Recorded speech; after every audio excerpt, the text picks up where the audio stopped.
I never expected my senior year to feel like this. By now, I thought I'd have fallen into a predictable rhythm.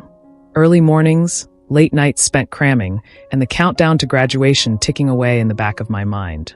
Walking into her classroom, that first day was supposed to be just another part of the routine. A new teacher, a new syllabus, nothing more. But then she turned around and everything shifted. Ms. Bennett. Her name was written neatly on the whiteboard when I walked in, the loops of her handwriting as elegant as she was. She wasn't like any teacher I'd ever had. The moment she turned to face the class, her presence seemed to fill the room, commanding attention in a way that felt effortless. She had this air about her, confident, poised, completely captivating. The way she carried herself, the way she spoke, it was magnetic.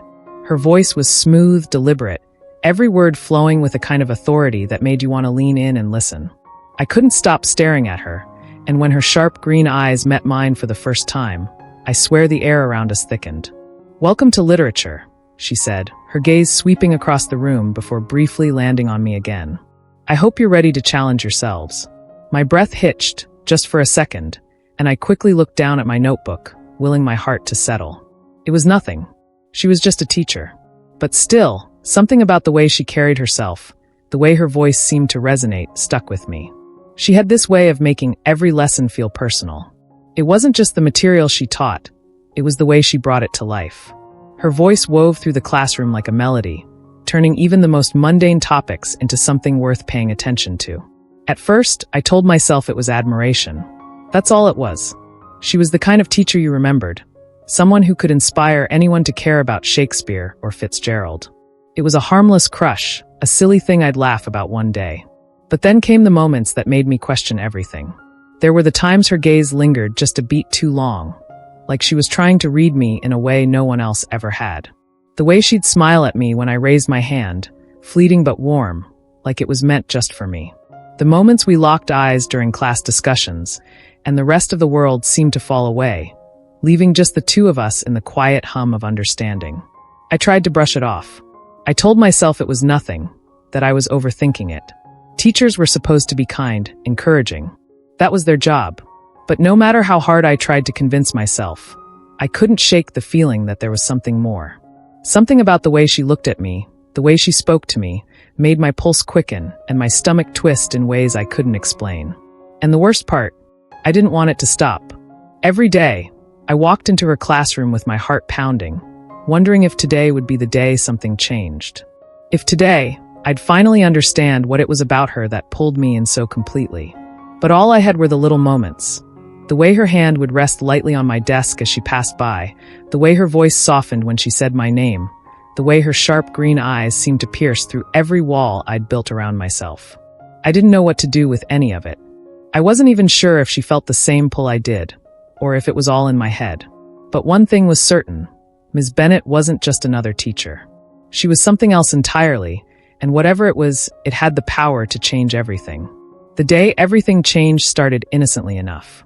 It was just another ordinary afternoon, sunlight streaming through the tall classroom windows, casting warm patterns across the desks.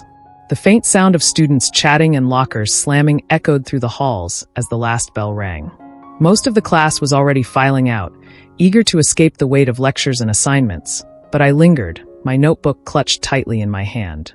I stayed back to ask her a question about the assignment. That's what I told myself.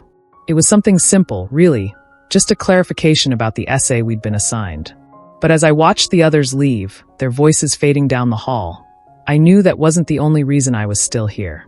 Ms. Bennett was at her desk, organizing papers with her usual precision, her movements graceful and deliberate. The sunlight caught her hair, a soft auburn that seemed to glow in the light. She glanced up as I approached, her sharp green eyes immediately locking onto mine. "Need something?" she asked, her voice smooth but laced with curiosity. I nodded, holding up my notebook like it was a shield. "Just a quick question about the essay. I wasn't sure if we're supposed to compare themes across the works or focus on just one." She smiled faintly, setting the papers aside. "That's a good question. It depends on the argument you're making. The comparison can work if it strengthens your analysis, but don't force it." I nodded, her words washing over me as I tried to keep my composure.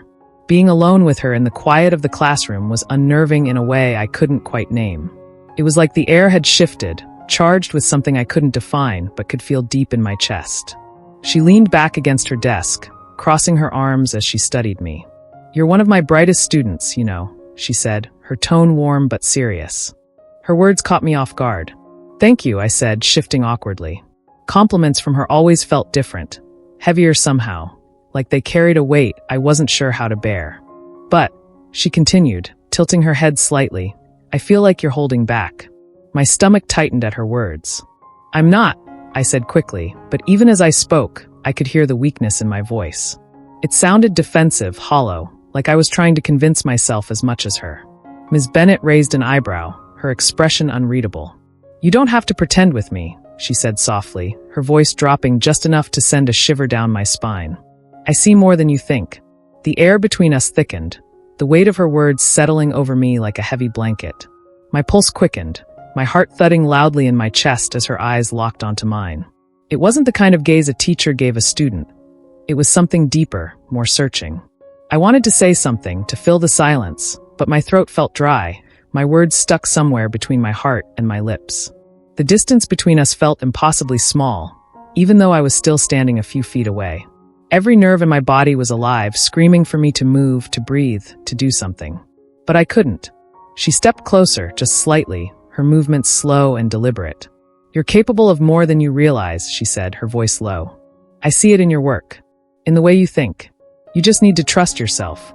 My stomach twisted, a mix of exhilaration and dread washing over me in waves. I nodded, not trusting myself to speak. The intensity of her gaze, the softness in her tone, it was overwhelming. The conversation was over in minutes, but it felt like a lifetime had passed in that quiet, charged space.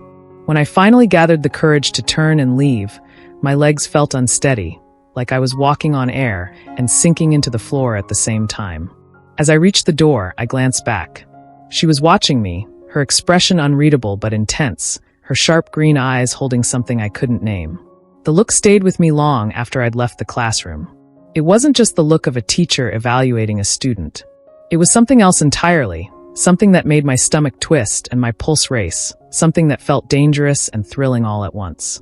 By the time I got home that evening, her words echoed in my mind on a loop. "I see more than you think."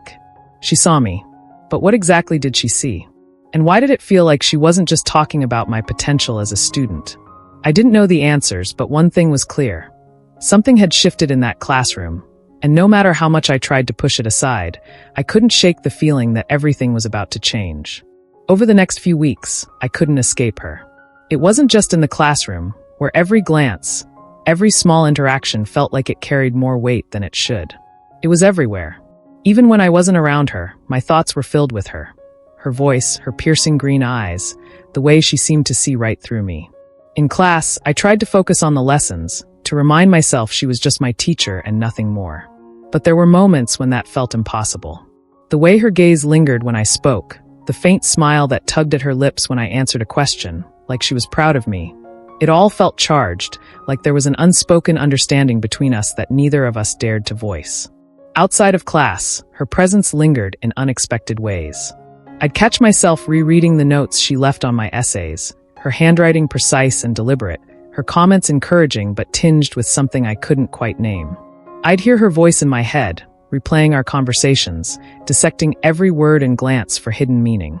It was exhausting, thrilling, and maddening all at once. One evening, I stayed late at school to work on a project.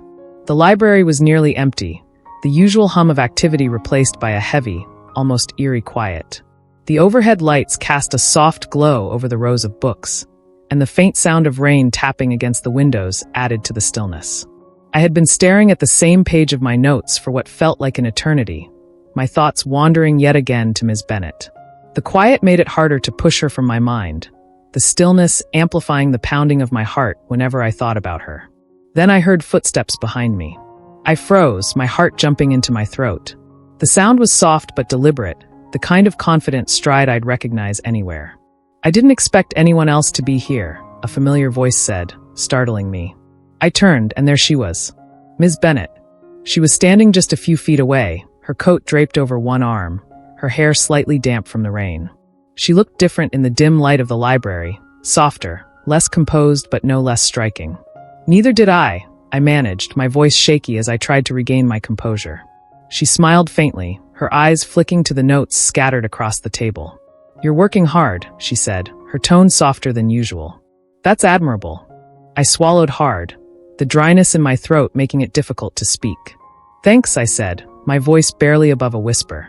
She hesitated for a moment, then stepped closer, pulling out the chair across from me and sitting down. My pulse quickened as she leaned forward slightly, her eyes scanning the papers in front of me. "What's the project?" she asked, her voice calm but tinged with curiosity. "It's for history," I said, gesturing to the book I'd been pretending to read. "A comparison of different revolutionary movements. Nothing exciting." Her lips twitched, the faintest hint of a smile. "Don't sell yourself short. It looks thorough." I nodded, unsure what to say, unsure how to breathe with her sitting so close. The air between us felt heavy, charged with something I didn't know how to name. For a moment, neither of us spoke. The silence stretched, but it wasn't uncomfortable. It was full, dense with possibilities I didn't dare let myself explore. "You remind me of myself at your age," she said suddenly, her voice breaking the quiet. I blinked, startled by the unexpected confession. "I do." She nodded, her eyes distant for a moment, as if she were looking at something far away. "So eager to prove yourself," she said, her tone soft but thoughtful. But so unsure at the same time. Her words struck a chord deep within me, and I felt my chest tighten. She wasn't wrong. I was always trying to prove myself, to others, to myself, to some invisible standard I could never quite reach. Hearing her say it out loud felt both terrifying and comforting, like she had peeled back a layer of me I didn't even realize I was hiding. "Was it hard for you?" I asked before I could stop myself. She looked at me then, her gaze sharp and searching, as though she were deciding how much to tell me. "It was," she admitted finally. "But it taught me a lot. About myself, about what I wanted." Her words hung in the air, heavy with meaning. I wanted to ask her what she meant, to push for more, but the way she looked at me made my voice catch in my throat. "Sometimes," she continued, her voice barely above a whisper, "the hardest part is letting yourself believe you're capable.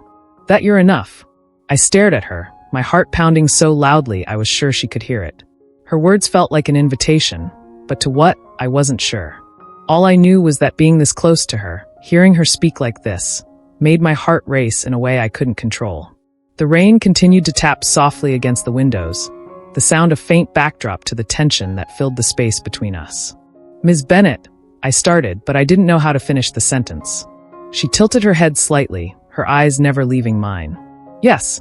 My mouth went dry, my thoughts scrambling for something, anything, to say. But before I could find the words, she smiled again, softer this time, and stood. "You're doing good work," she said, her tone firm but kind. "Don't doubt yourself so much." She walked away then, her footsteps fading down the aisle, leaving me alone in the quiet library with my racing thoughts and the ghost of her presence lingering in the air. For the rest of the evening, her words played over and over in my mind, her voice wrapping around me like a melody I couldn't escape. And as much as I tried to focus on my work, all I could think about was the way her eyes had lingered, the softness in her voice, and the way my heart had felt like it might burst just from being near her. The turning point came on a rainy Friday afternoon. The kind of rain that clung to the windows in streaks and made the world outside look blurred and distant, like a painting left out in the storm. I was struggling with an essay, more with finding the words than understanding the ideas, and after hours of fruitless effort, I decided to go to her office for help. The walk there felt longer than it should have, my footsteps echoing in the empty hallways. The school had mostly cleared out for the weekend, and the quiet only amplified the nervous energy twisting in my stomach. By the time I reached her door, my hand hovered for a moment before I knocked. "Come in," her voice called out, muffled by the heavy wood. I pushed the door open to find her seated at her desk, glasses perched on the bridge of her nose as she graded a stack of papers. She looked up as I entered, her sharp green eyes meeting mine, and for a moment, the tension in my chest eased. "Ah, my favorite overthinker," she said lightly, a small smile tugging at the corners of her lips. "What brings you here?" I hesitated in the doorway, gripping my notebook tightly. "I need help with the essay," I admitted. I can't seem to get it right." She nodded, gesturing to the chair beside her desk. "Let's take a look." The warmth of her office was a stark contrast to the chill of the rain-soaked hallways. Books lined the shelves, their spines worn from use, and a faint, earthy scent lingered in the air, probably from the small potted plants on the windowsill. The sound of rain tapping against the glass filled the room, steady and soothing, but it did little to calm the storm inside me. I sat down, placing my notebook on the desk between us. She leaned in to read, her shoulder brushing mine ever so slightly, and I felt a spark of awareness shoot through me. I tried to ignore it, to focus on her voice as she read through my work, but every second that passed only heightened the tension between us. "This is good," she said after a moment, glancing up at me. "Your analysis is strong, but you're holding back."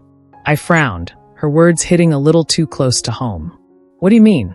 She tilted her head, her eyes studying me like she was trying to see past the surface. "You're writing like you're afraid to say what you really mean.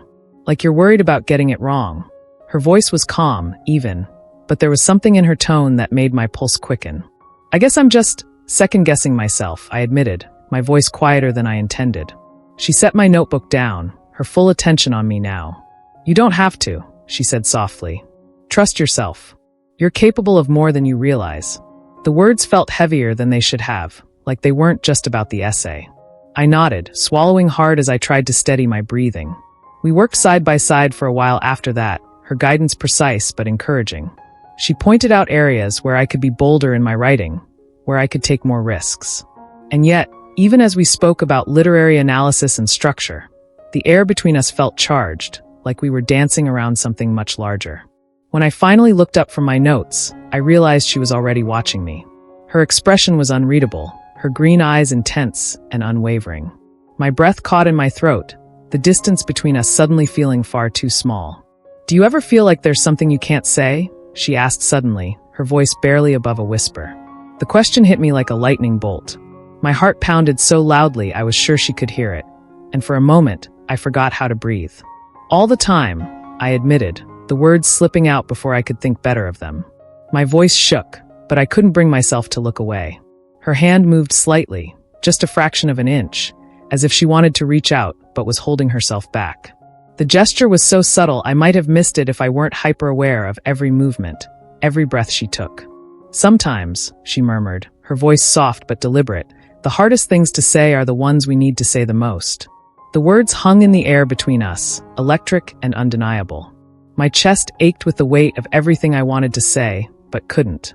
The rain continued its steady rhythm against the window, the only sound in the room besides my uneven breathing.